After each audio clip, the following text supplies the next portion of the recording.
Piperno, dá para dizer, por esses 2 jogos, o 0-0, agora a vitória que dá a classificação ao Flamengo, foi um nó tático do Sampaoli para cima do Fernando Diniz? Esse negócio de nó tático, às vezes o sujeito vai bem num dia lá, porque ele... Não, ele tinha uma estratégia que foi muito bem desenvolvida pelos seus jogadores em campo. Era uma estratégia pragmática de neutralizar as melhores armas que o outro time tinha. O primeiro tempo estava equilibrado, nenhum deles tinha criado muita coisa. Aí o Fluminense teve uma jogada pelo alto, o Cano perdeu, o Flamengo teve uma jogada pelo alto, acabou fazendo gol.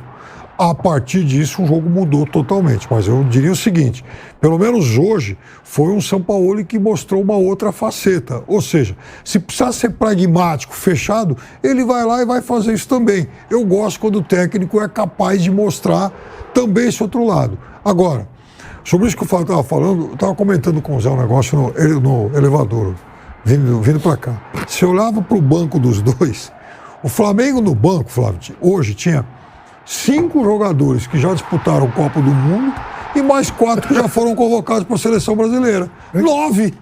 Ou seja, poderia formar qualquer time do futebol brasileiro. E para você, José Manuel de Barros, foi um nó tático do Sampaoli para cima do Fernando Diniz, Não foi um nó tático, mas foi a estratégia vencedora. Ele superou o Fernando Diniz. O Fluminense foi o Fluminense de sempre. A equipe que gosta da posse de bola, que tenta girar o jogo, mas o Fluminense do Sampaoli foi um time que entrou em campo primeiro para neutralizar o Fluminense e depois tentar ganhar o jogo, fazer o gol, né? E ele finalizou mais do que a equipe do Fluminense.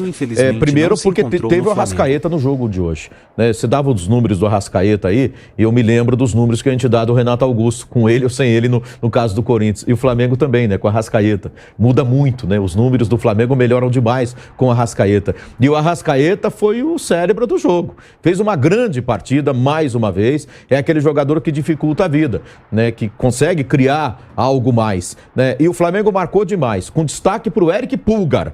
De novo, fez um grande jogo, o Eric Pulgar. Assim, o Fluminense viu o John Arias, que é rápido para danar, né? Baita jogador, né? Que achado do Fluminense, custou tão baratinho, né? E joga demais. Quando ele pegava na bola, vinham 4 do Flamengo em cima dele. Encaixotavam o John Arias. E assim, e quando era o Ganso, talvez tivesse assim, mais ou menos espaço, porque o Pulgar não deixava também ter tanto espaço. E você assim. Não tem o Marcelo, que seria outro cara criativo. Então, já começa a dificuldade, a reposição é muito difícil.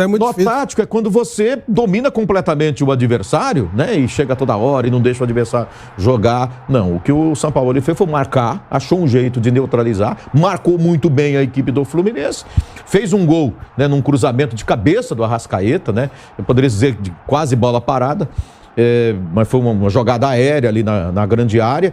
No momento em que o Fluminense estava crescendo no jogo, estava dominando, eu tinha perguntado há alguns instantes para o Piperno: o Fluminense passou a dominar o jogo, Piperno? Ele falou: o Fluminense está colocando a cabeça de fora, está ficando mais com a bola, aquela coisa toda, né? E no segundo tempo, aí veio aquela do Flamengo com velocidade, com Everton, Cebolinha. E a grande questão, grande diferença, é esse Flamengo que entrou jogando, né, que é um time sem jogadores de velocidade. Era para o Wesley e o Ayrton Lucas se soltarem mais. O Ayrton Lucas não fez um grande jogo hoje, pelo menos na minha avaliação, nem o Wesley, né? Mas aí no segundo tempo entrou o Everton, Cebolinha. Aí toda hora, e o Fluminense teve que, né, ir para cima, o jogo estava acabando, não adianta ficar ali, né, marcando demais, né? Deu espaço. E eu e o Cebolinha na correria ali, meu amigo, aí virou um inferno. Aí foi complicado para o Fluminense marcar ali. Mas não foi nó tático não, viu? Mas assim, a estratégia dele foi melhor, foi mais vencedora.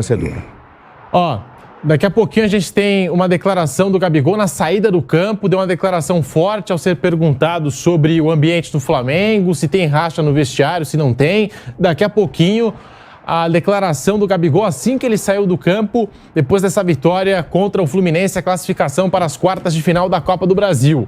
Flávio Prado, tá aí o Sampaoli conquistando uma vitória importante, anulando o Fluminense nos 2 jogos. Foi nó tático, Flávio? Eu acho o Jorge Sampaoli um grande técnico. Eu acho que ele que trouxe essa ideia, né, fixa de trazer técnicos do estrangeiro para cá, quando ele vem para o Santos e tira leite de pedra e faz um magnífico trabalho, vai para o Atlético, repete esse trabalho, embora com alguns tropeços, tipo ser eliminado pelo River do Uruguai e tal. Mas ele não tem capacidade para dar nó tático no Fernando Diniz. Aliás, eu diria que no Brasil ninguém tem capacidade. Ah, mas é o Sampaoli. Tá bom, no Brasil Experiente, né? ninguém tem capacidade de dar nó tático no Fernando Diniz. Pode ganhar, pode eventualmente. Hoje ele teve uma estratégia muito inteligente, sem dúvida. Ele respeitou a força de um adversário com jogadores inferiores. Muito. Então, isso aí olha a força da tática do Fernando Diniz. Ele teve que baixar a bola dele, diminuir para poder jogar de igual para igual com um time muito inferior ao dele individualmente. Então, né? Ele teve isso foi legal, foi uma demonstração de humildade. Humildade para fazer isso. Agora, não acho que ele tem, nem ele, nem nenhum técnico do Brasil tem capacidade para dar nó tático no Fernando Diniz, mas hoje a estratégia adotada deu muito certo. Principalmente porque o trabalho dele está em desenvolvimento ainda. Mas né? o Sampaoli é mais técnico que o Diniz. Ou você acha que não? Tem uma carreira mais longa, Pedro, né? se você considerar Mais conquistas. tempo e coisas conquistadas, é claro que sim. Mas o Diniz tem muito menos tempo de carreira que o Sampaoli. Aí você vai me perguntar, se você tivesse um time e fosse contratar um treinador entre o Diniz e o Sampaoli, eu ficaria com muita dificuldade, porque eu gosto muito do Sampaoli. Não entenda como menosprezo, eu gosto muito do Sampaoli. Não compensou. Compensou, pelo que eu sei, é uma coisa abominável, né? Todo mundo que conviveu com ele diz que ele é horrível para conviver. Mas gosto do trabalho dele, acho um treinador que conseguiu coisas incríveis com o Chile. Fracassou na seleção da Argentina, mas aquilo era muito difícil de fazer. Mas ainda assim, eu não sei se, tendo as duas opções, entre Fernando Diniz e Sampaoli, se eu contrataria o Sampaoli.